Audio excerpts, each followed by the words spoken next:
او داسې امام بخاری رحمت الله علیه بل مسله ذکر کړی دا فرمایي چې ګیره چې کومه ده هغه یو موټی پر خودل دغه مسنون ده کله چې په یو موټی نه زیاته شي هغه تاسو کټ کولای شي حديث بينوي عن ابن عمر عن النبي صلى الله عليه وسلم قال خالف المشركين وفر اللحى وحف الشوارب وای تاسو ګیره دا وګد پر دی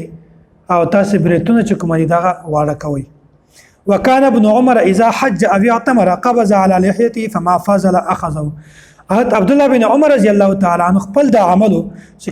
کله به حج ته یا به عمره ته هغه وخت به چې کله دا ګیره د په موټی نه زیاته شوه حضرت عبد الله بن عمر رضی الله تعالی عنہ هغه زیاتې حصہ چې کومه هغه به کټ کوله نو دینا امام بخاری رحمت الله علیه دا خبره ثابتوي چې ګیره دا یو موټی پر خودل دا مسنون عمل ده یو موټی نه چې کله زیاته شي هغه تاسو کټ کوي دا غي گنجائش ته اجازه ته حضرت عبد الله بن عمر رضی الله تعالی عنہ خپل عمل هم دغه ده چې هغه کله عمره کوله یا به حج کوله چې کوم زیاته ګیره به وي موټی نه هغه به کټ کوله او د غیر مقلدینو عمل چې کومه د بخاری شریف ته د عمل بالکل خلاف تا او داسې یو موټی ګیره دا خلاف سنت د اشمارل کړی او بیا دا خبره بیانوي غیر مقلدین محمد اسماعیل سلفی دالی کی عموما صحابہ اور عبداللہ بن عمر رضی اللہ تعالی خصوصا اتباع سنت مشهور ہے وای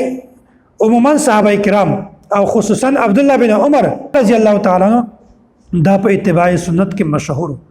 لیکن ان کا یہ فعل سنت صحیحہ کے خلاف معاذ الله